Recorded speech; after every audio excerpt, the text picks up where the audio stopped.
The first person on the list, Frank D'Annunzio.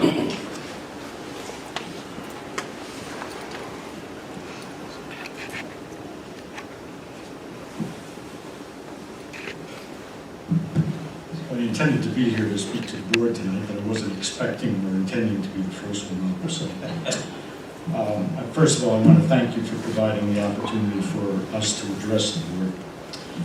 I live immediately north of the Highway Department parcel, about 300 yards from the salt barn and the main garage.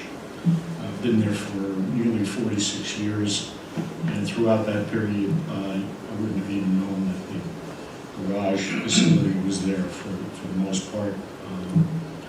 It was transparent. I've reviewed the modernization project documentation that was posted online, and I toured the facility and viewed the area that's being prepared for site expansion several times. You can well imagine being that close to the site that I've got a vested interest in how it's being handled and so on. After doing so, and especially after viewing the facility firsthand, I have no doubt that the main building is sorely outdated and has outlived its usefulness. Current building conditions and congestion do not comprise what I believe to be efficient, safe, and in some cases, minimally acceptable working conditions. I believe collectively they are an ongoing liability risk to the town, the highway department, and the people that work there. I believe that facility replacement would be the most cost-effective and efficient alternative to address the myriad issues that exist. So I stand before you this evening as a supporter of the proposed facility modernization project. Despite the debt burden posed to the town, or its property tax implications to me personally, and both of those numbers are non-trivial, I respectfully urge the board to approve the Bond Act to fully fund the project. I believe that in the long haul, it will serve the town quite well. Thank you for the time. Thank you, Frank. Thank you. Okay, Jason Torres.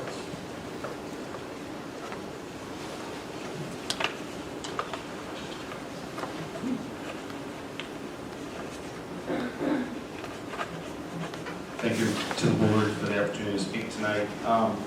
I had a bunch of questions about this, and I'm obviously new to these types of meetings and proposals and everything, but coming from a pretty new homeowner in the area, we've been here for 4 years now, seeing tax increases like this, especially the proposal coming on the tail end of several other proposals that got approved with tax increases, which I think somebody mentioned last week, it's kind of a hard pill to swallow. I know some people last week had mentioned the Green Initiative too. There's a lot of concern for me in that sense as far as like overloading power grids. I mean, there's been tons of research done as far as how that's disadvantageous to areas, especially in light of the fact that the RGB bills are so high right now. I would like to see some more research into that. I'm kind of a visual learner, so as far as a 50% complete proposal or wherever it's at now, I kind of want to see where all the money is getting allocated to see how it's actually being used. I know in the bond paperwork that's on the website, it mentioned that you guys did the New York State Environmental Quality check. And then it stated that you guys did publish that to some extent, however required by law. I guess I don't know how to access that, so if somebody could like give us easy access to that, because I think some of us are probably curious about that. So I believe someone said last week, from a legal perspective, highway facility bonding votes by the board does not require a public hearing of any kind. And I guess I'm also confused as that, being that we are a town and we're supposed to like vote, and we are the ones that are paying for this, without like clarity on the law as far as how that goes, that kind of feels like taxation without representation for me personally. So I guess I kind of want to know like which law or which section I can refer to just to kind of see how that all works for me. I did look up a couple of the like local finance laws, so I was trying to figure that out. That's a lot of big words for me, so I apologize. And then I guess I wanted to see if we did want to contest this, and I did do a little bit of research as well. A lot of the people that I talked to as far as like online, 84% of the 70 people that we talked about this with had said that they weren't interested in moving forward with it. So I just, again, want to see where the benefit is to everybody. I don't believe that the board is doing anything nefarious. I just, again, I want to see how all the numbers break down. I did see the facilities, and I do agree that there do need to be some improvements for sure. It's pretty rough, and I don't like seeing people working in those kind of conditions, but I think we're putting the cart before the horse, improving money that we don't even know where it's all going yet, if the budget hasn't even been put out there for us to look at. So that's all I have. Thank you. Thank you, Jason.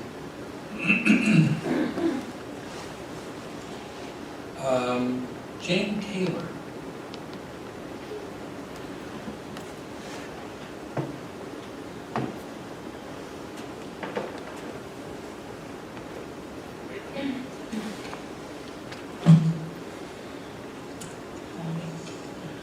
Well, I just heard about this, and I know a lot of people who didn't. So I'm wondering how I missed it. It was in my email, or I wouldn't have even known. But I was kind of disappointed because 2 years ago, and every year since, I've been trying to get improvements done to the fact that up the upper part of Gravel Road and Clem Road, there's still antiquated septic systems in place. And everywhere around us in a big circle, everyone has sewers. And so I was trying to get something done with that, and everyone said, oh, too much money. And then all of a sudden I found out, well, your taxes are going up $230, and nobody even said anything about this. Maybe I need to change my news source, I guess, but anyway, I didn't hear. Anyway, the other thing is I went to a meeting about changing the exit of Gravel Road onto Ridge Road, and I understood that they were gonna do something about that. Is that just a different thing? Do you do more than one bond? Like, I don't know if that's gonna be done too, but they sounded like they were planning to do something with that, changing that exit onto Ridge Road, where it just kind of collides into traffic. But I don't know what happened to that. It just sort of didn't, they just had a meeting, and that's all. So I don't know if there's some way that this could get out more frequently, or in a better way than email. I mean, I don't know about you, but my email is buried every day with all kinds of stuff. Every time I buy something online, or if I try to talk to someone, I just get 30 emails from every company and all their subsidiaries. They just send everything in there until my email is just buried. And to notice something in email is kind of hard. So the runoff in our area has not been dealt with. It floods every spring, thankfully. It's all marsh up there, and there's no reason, because it just has to be redirected, and it's also partly because all the buildings in the area are dumping all their wastewater into the ground. So nothing has been done to treat that, and so I kind of put that on a higher priority than this, but I haven't been to the facility, I admit it, because it was just news to me. So I'm gonna have to turn on Channel 8 News, I guess, it looks like. All right, that's all I have. Thank you. Thank you, Jane. Ken Corpus.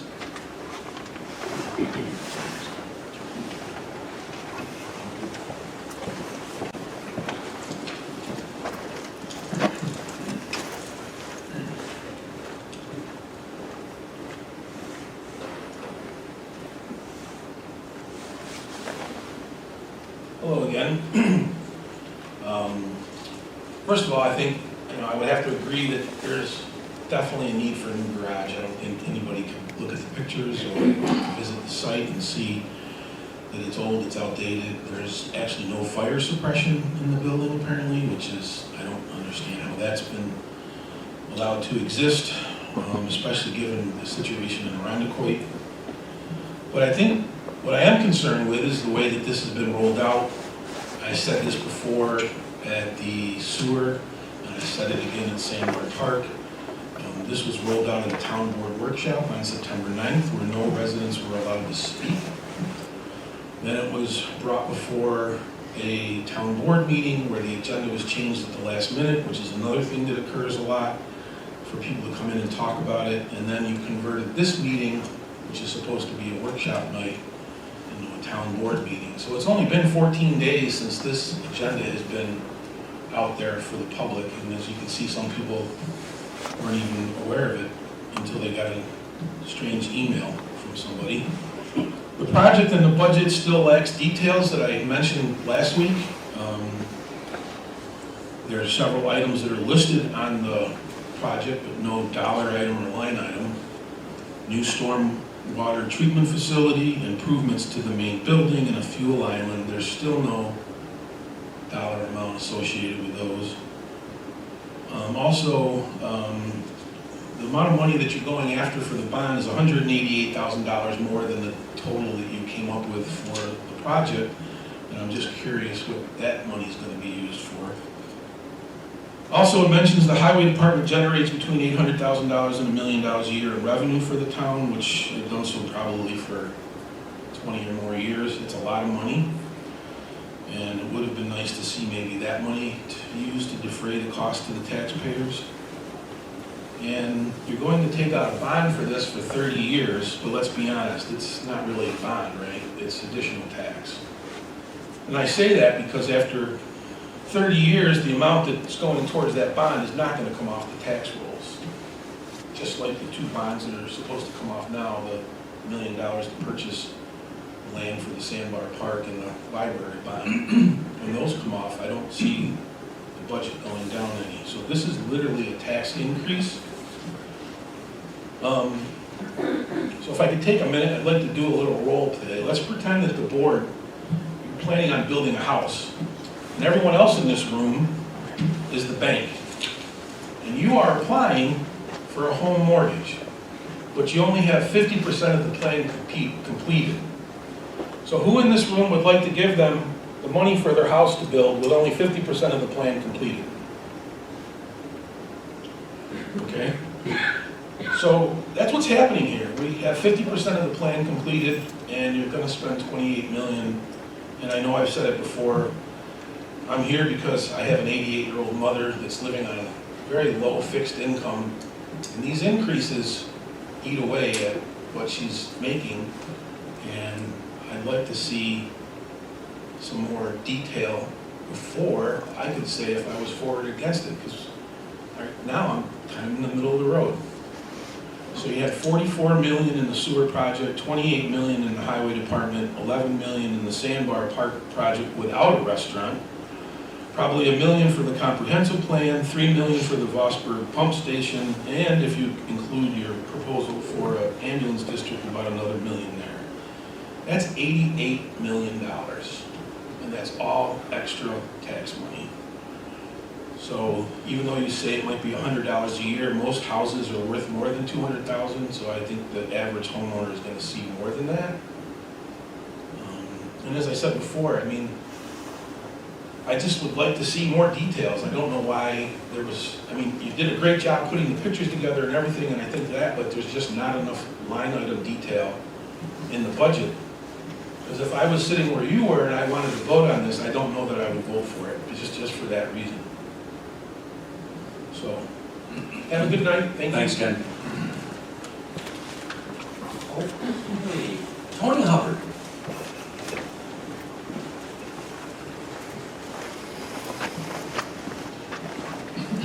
Good evening, and thanks for inviting us. I've lived in Webster now for over 50 years. I met a girl who was teaching at Spry, used to call it junior high, and so I've been here ever since then. I've seen a lot of growth in the town over those 50 years. I think 104 was maybe just coming in through Webster or was about to. So there's been a lot of growth, population, and I did have the opportunity to visit the site on Monday night, and it's obvious that it really needs upgrading, replacement. It's not really adequate for the people or the equipment that we have, and I would urge you to vote for it, for approval. Maybe it needs some more work, some finishing touches, according to the last speaker.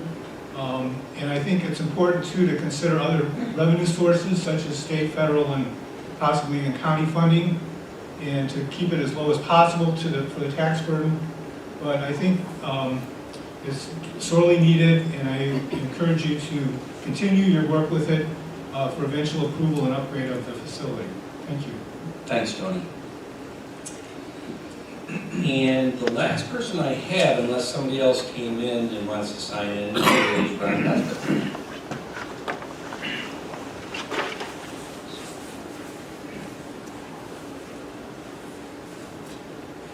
And for anybody new to Webster, Ron is the previous town supervisor. Thank you for that. Right off the bat, I would like to state that back in 2018, 2019, myself, Joe Herbst, and the current town attorney had conversations with the county finance and the owner of the property to the north about purchasing the property to enlarge and build a new highway garage. So I'm not against the fact that we should build a new highway garage. It's been needed for a long, long time. So this wasn't a new idea by the current administration in 2020 to build a new highway garage. The previous administration had already started the ball on that.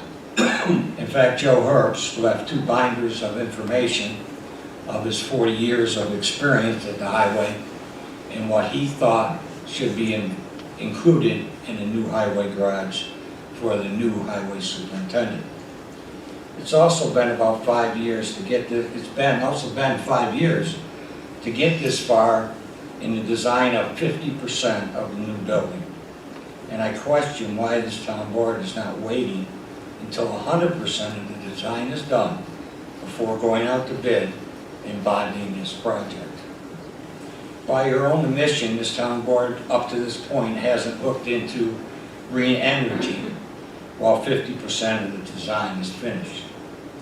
You're going to look at green energy in the May-June time frame after you bond $28 million for this project tonight.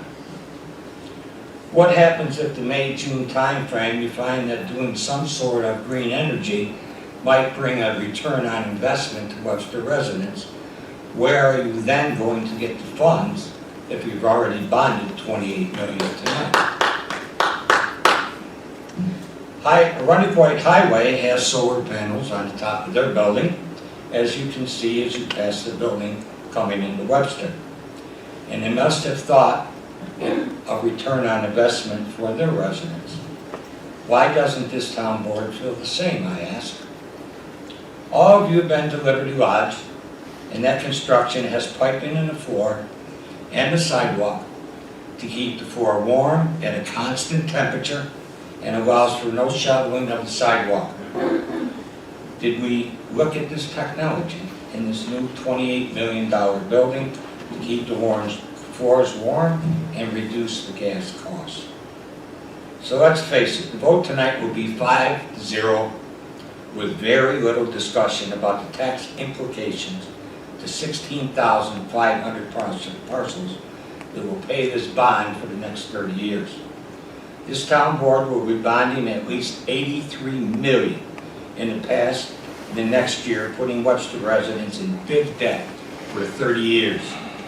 Using 50 cents per thousand the town board is using for this $28 million, if you include the $44 million and $11 million for Sandmark Park, residents of Webster will be paying over $300 per year for the next 30 years in taxes and sewer fees.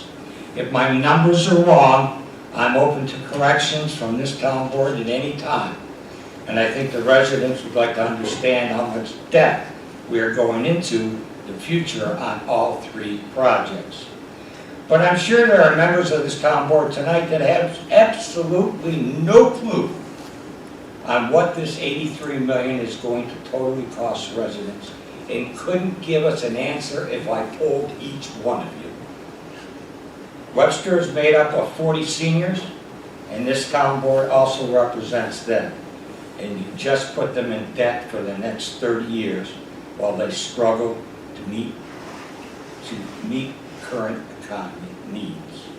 It's time to slow down the spending and wait until you have all the information and the design plans finished before you go out to bonding.